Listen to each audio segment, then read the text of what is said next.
Bab 2. Pembahasan analisis biaya volume laba serta dasar-dasarnya. Analisis biaya volume laba atau analisis CVP merupakan suatu alat yang berguna untuk perencanaan dan pengambilan keputusan, karena analisis CVP menekankan pada keterkaitan biaya, kuantitas yang terjual, dan harga. Maka, semua informasi keuangan perusahaan terkandung di dalamnya. Analisis CVP dapat menjadi alat yang sangat bermanfaat untuk mengidentifikasi cakupan dan besarnya kesulitan ekonomi yang dihadapi suatu divisi dan membantu mencari pemecahannya. Analisis CVP dapat juga menyinggung beberapa isu, jumlah unit yang harus dijual untuk mencapai titik impas dan dampak pengurangan biaya tetap terhadap titik impas dan dampak kenaikan harga terhadap laba. Analisis CVP memungkinkan para manajer untuk melakukan analisis sensitivitas dengan menguji dampak dari berbagai tingkat harga atau biaya terhadap laba. Analisis biaya volume laba dan dasar-dasarnya laba perusahaan merupakan selisih antara penghasilan penjualan di atas semua biaya dalam periode akuntansi tertentu. Laba dapat dipengaruhi oleh 3 faktor, yaitu biaya produksi harga jual produk dan volume penjualan. Untuk dapat mencapai laba yang besar, manajemen dapat melakukan berbagai langkah berikut. Yang pertama, biaya menekankan biaya produksi maupun biaya operasi serendah mungkin dengan memperhatikan tingkat harga jual dan volume penjualan yang ada. Yang kedua, dapat menentukan harga jual sedemikian rupa sesuai dengan laba yang dikehendaki. Dan yang ketiga, mampu meningkatkan volume penjualan sebesar mungkin. Keberhasilan suatu perusahaan pada umumnya ditandai dengan besarnya volume penjualan pada perusahaan tersebut. Besarnya volume penjualan mencerminkan besarnya laba yang diperoleh perusahaan tersebut. Bahkan bisa dikatakan semakin besar volume penjualan, maka semakin besar pula laba yang diperoleh dari perusahaan tersebut. Dan semakin besarnya laba mencerminkan kinerja perusahaan yang baik. Analisis biaya volume laba merupakan salah satu alat analisis yang digunakan dalam pembuatan suatu perencanaan laba. Analisis tersebut akan menghasilkan nilai titik impas atau break-even point, nilai degree of operating leverage, dan nilai margin of safety.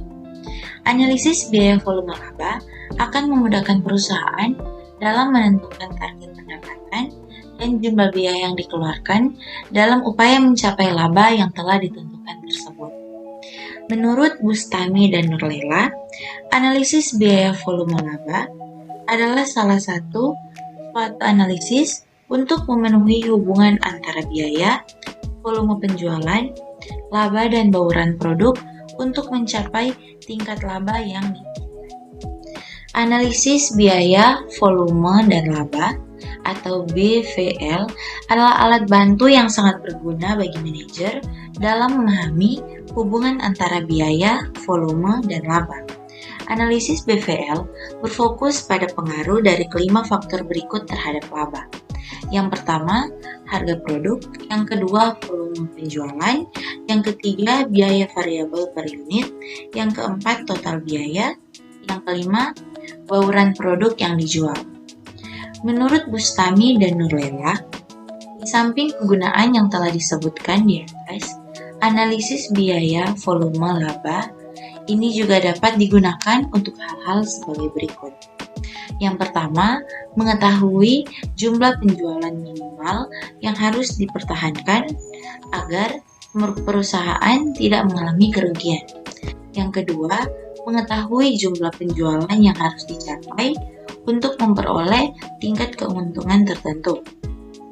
Yang ketiga, untuk mengetahui seberapa jauh berkurangnya penjualan agar perusahaan tidak menderita kerugian. Yang keempat, mengetahui bagaimana efek perubahan harga jual, biaya, dan volume penjualan.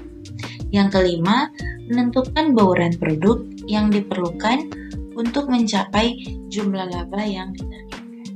Margin kontribusi adalah jumlah yang tersisa dari pendapatan penjualan dikurangi beban variabel.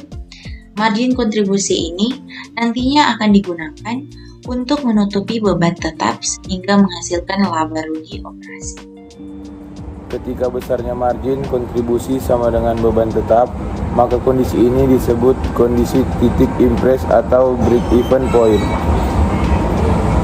Titik impas atau BEP adalah kondisi ketika tingkat penjualan menghasilkan laba nol. Ketika tidak terjadi penjualan, maka kerugian perusahaan sama dengan beban tetapnya. Setiap unit terjual akan mengurangi kerugian sejumlah margin kontribusi per unit. Ketika titik impas telah tercapai, setiap tambahan unit yang terjual akan meningkatkan laba perusahaan sebesar jumlah kontribusi margin per unit. Jika ingin menemukannya dalam persamaan, maka untuk menghitung laba operasional adalah sebagai berikut. Laba sama dengan penjualan kurang beban variabel, tutup kurung kurang beban tetap. Penjualan sama dengan harga jual per unit kali unit terjual sama dengan P kali Q. Beban variabel sama dengan beban variabel per unit kali unit terjual sama dengan V X Q.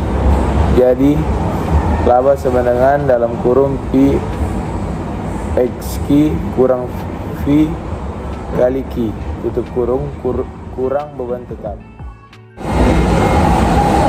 Hubungan biaya volume laba dapat diilustrasikan dengan grafik BVL yang menggambarkan hubungan BVL pada berbagai tingkat aktivitas. Untuk kasus yang telah disebutkan di atas, maka ilustrasi grafik BVL sebagai berikut. Nilai 15 juta, 12 juta 500, 3,5 juta. Tidak impas penjualan 350 unit sebesar 8,75 juta. Total penerimaan, total beban, area laba, area rugi, biaya tetap. 1. Langkah pertama, tarik grafis vertikal yang menggambarkan biaya tetap, yaitu 3.500.000. 2. Gambarkan garis total beban dengan cara memilih beberapa volume penjualan. Dalam grafik volume penjualan yang dipilih adalah sebesar 600 unit dengan total beban tetap tambah beban variabel adalah 12,5 juta. 3,5 juta tambah 9 juta. 3. Gambarkan garis total penerimaan yang merupakan total penerimaan dari penjualan yang dilakukan pada tingkat aktivitas tertentu. Pada grafik tingkat yang penjualan yang diambil adalah 600 unit dengan total penerimaan 15 juta rupiah. 600 kali 25.000. Hasilnya, titik persinggungan garis total beban dan total penerimaan adalah titik impas yang dalam contoh ini akan diperoleh jika dilakukan penjualan sebesar 350 unit. Jika penjualan berada di bawah titik impas, maka perusahaan akan mengalami kerugian. Sebaliknya, jika penjualan di atas titik impas, maka penjualan dapat memperoleh laba. Selanjutnya, untuk mengetahui seberapa besar pengaruh yang ditimbulkan akibat perubahan. Jadi break even point ini sangat penting bagi sebuah perusahaan karena dapat membantu kita dalam membuat keputusan. Seperti contoh, apakah kita perlu menaikkan harga produk? Ataukah kita perlu untuk mengurangi biaya operasional? Itu semua dapat kita tentukan dengan menggunakan break even point yang dimana akan saya jelaskan di tengah-tengah video terkait rumus dan juga cara penggunaannya. Selain itu, informasi ini juga sering digunakan oleh para pelaku saham. Jadi bukan hanya para pelaku bisnis, tetapi orang yang menggeluti dunia saham juga sering menggunakan break even point tersebut. Jadi kalkulasi saham yang dibuat dengan menggunakan metode break even point (BEP) saat seseorang melakukan kegiatan jual beli saham dapat menganalisa kapan saat yang tepat untuk membeli dan kapan harus menjual. Selanjutnya, yakni konsep titik impas pada break even point. Jadi perhitungan atau penutupan BEP tergantung pada konsep-konsep yang mendasari atau asumsi yang digunakan di dalamnya. Jadi menurut Susan Irawati dalam bukunya Manajemen Keuangan, terdapat beberapa asumsi dasar yang digunakan dalam menghitung break even point, yaitu sebagai berikut yang akan saya jelaskan satu persatu. Ya, pertama, yakni biaya yang terjadi dalam suatu perusahaan harus digolongkan ke dalam biaya tetap dan biaya variabel. Yang kedua, biaya variabel yang secara total berubah sesuai dengan perubahan volume, sedangkan biaya tetap tidak mengalami perubahan secara total. Lalu yang ketiga, jumlah biaya tetap tidak berubah walaupun ada perubahan kegiatan, sedangkan biaya tetap per unit akan berubah-ubah. Lalu harga jual per unit konstan selama periode dianalisis. Terus yang kelima, jumlah produk yang diproduksi dianggap selalu habis terjual. Yang keenam, perusahaan menjual dan membuat satu jenis produk. Bila perusahaan membuat atau menjual lebih dari satu jenis produk, maka perimbangan hasil penjualan setiap produk akan tetap. Selain itu, ada juga istilah yang disebut break-even analysis, yang merupakan dasar dari seluruh metode titik impas yang kita gunakan. Jadi break-even analysis ini mempunyai fungsi yakni untuk mengetahui volume penjualan akan menghasilkan keuntungan atau kerugian. Jadi kalau teman-teman ingin melakukan bisnis, tentu saja teman-teman mesti paham betul terkait break-even analysis, karena ini untuk sebagai ramalan untuk mengetahui volume penjualan kita akan habis dan mengalami keuntungan atau kerugian. Nah, manfaat perhitungan break-even analysis yang pertama, yakni memberikan informasi banyaknya investasi yang dibutuhkan agar dapat mengimbangi pengeluaran awal dan pengeluaran awal. Lalu yang kedua, yakni memberi margin sebagai langkah pembatas supaya tidak mengalami kerugian. Lalu yang ketiga, digunakan secara luas baik dalam analisa jual beli saham dan menganalisa budget dari berbagai macam proyek yang dilakukan perusahaan. Kita masuk pada bagian C, yaitu margin of safety. Margin of safety atau batas keamanan merupakan kelebihan dari nilai penjualan dalam rupiah atau mata uang lainnya yang dianggarkan atau aktual di atas titik impas nilai penjualan. Batas keamanan merupakan jumlah penjualan yang dapat menurun sebelum kerugian mulai terjadi. Makin tinggi batas keamanan, makin rendah risiko untuk tidak mencapai titik impas. Rumusnya, batas keamanan sama dengan total penjualan yang dianggarkan dikurang penjualan titik impas. Batas keamanan PT ABC sama dengan 10 juta dikurang 8,75 juta, sama dengan 1,25 juta. Persentasi batas keamanan sama dengan batas keamanan per total penjualan yang dianggarkan dikali 100% sama dengan 12,5%. D. Analisis biaya, volume laba dalam memilih struktur biaya. Analisis biaya volume laba dalam memiliki struktur biaya.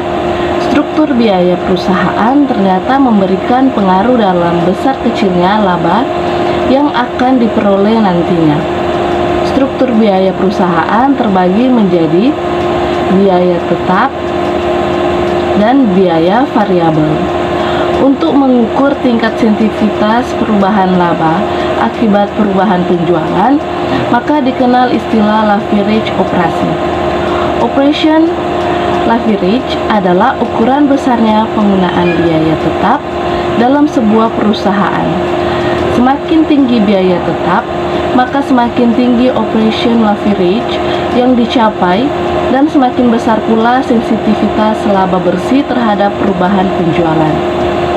Jika sebuah perusahaan mempunyai operation of leverage tinggi, maka sedikit saja peningkatan dalam penjualan dapat menghasilkan peningkatan pretense yang besar dalam laba. Sebaliknya, jika perusahaan memiliki operation leverage yang rendah, maka berpengaruh pada peningkatan dalam penjualan terhadap peningkatan laba bersih adalah rendah.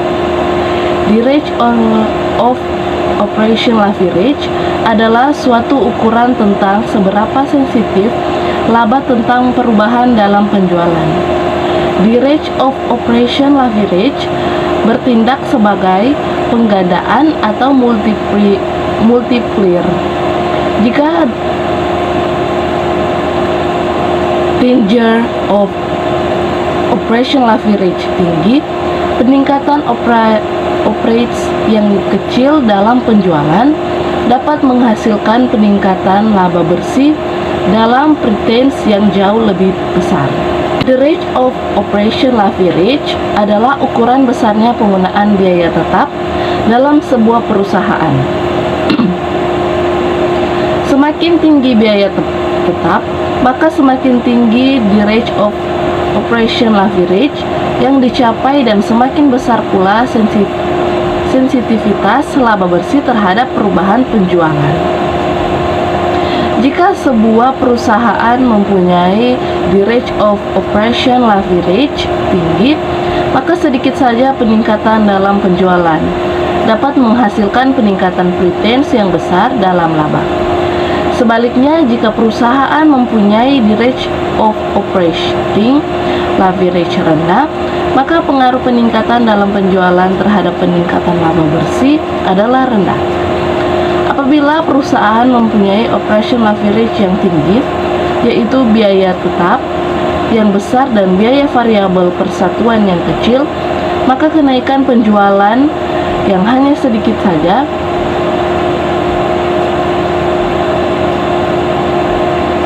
dapat mengakibatkan kenaikan pretense laba yang tinggi. The range of operation leverage merupakan ukuran pada tingkat penjualan tertentu. Berapa persen perubahan volume penjualan akan berpengaruh keuntungan. Untuk menentukan derajat operation leverage atau the range of operation leverage yang ada di perusahaan pada tingkat penjualan tertentu dapat diukur dengan menggunakan rumus tingkat operation leverage sama dengan margin kombinasi laba bersih oleh karena perhitungan operation leverage menggunakan margin kontribusi, maka besar kecilnya rasio beban tetap dan beban variabel dalam perusahaan akan sangat berdampak pada besar kecilnya tingkat leverage ini. Semakin tinggi derajat operation leverage, semakin tinggi perubahan laba yang diakibatkan perubahan penjualan. Derajat operation leverage merupakan ukuran pada tingkat penjualan tertentu. Berapa persen perubahan volume penjualan akan mempengaruhi keuntungan. Kemudian pengaruh bauran penjualan terhadap laba. Pengaruh bauran penjualan terhadap laba, berbagai teori yang telah disebutkan di atas digunakan untuk menganalisis perusahaan dengan produk tunggal, sehingga perhitungan dan analisis PVL-nya masih tergolong sederhana. Bauran penjualan mengacu pada proporsi relatif di mana produk perusahaan dijual. Sebagian perusahaan memiliki banyak produk dan seringkali produk tersebut tidak menghasilkan laba yang sama, sehingga laba akan bergantung pada bauran penjualan perusahaan. Jika sebuah perusahaan menjual lebih dari satu produk, maka analisis titik impas menjadi lebih kompleks, karena produk yang berbeda memiliki harga jual, biaya, serta margin kontribusi yang berbeda. Saja implikasi analisis biaya, volume, dan laba. Implikasi penggunaan analisis biaya, volume, dan laba. Yang pertama, perubahan dalam biaya tetap dan volume penjualan. Analisis yang digunakan biasanya disebut analisis peningkatan, yang memperhitungkan pendapatan, biaya, dan volume penjualan yang akan berubah jika program baru diimplementasikan. Misalnya, jika anggaran iklan dinaikkan, maka akan memicu peningkatan penjualan yang menyebabkan meningkatnya laba operasi perusahaan. Maka perusahaan alternatif ini sebaiknya diambil oleh perusahaan. Yang kedua, perubahan dalam biaya variabel dan volume penjualan. Penggunaan komponen peralatan yang lebih berkualitas sering memberikan dampak meningkatnya biaya variabel perusahaan, sehingga margin kontribusi menurun. Namun, manajer telah memprediksi meskipun biaya variabel akan meningkat, namun penjualan juga akan meningkat signifikan. Maka menurutnya, analisis tersebut, komponen yang lebih berkualitas tersebut sebaiknya digunakan selama peningkatan penjualannya lebih tinggi daripada peningkatan biaya variabelnya. Dan yang ketiga, ada perubahan dalam biaya tetap, harga jual, dan volume penjualan. Ketika perusahaan memutuskan untuk menurunkan harga produksi serta meningkat anggaran iklan, namun memperoleh estimasi penjualan akan meningkat sebesar 50%. Berdasarkan analisis ini, jika dalam laporan laba rugi setelah penggunaan harga dan meningkatnya anggaran iklan perusahaan memperoleh rugi.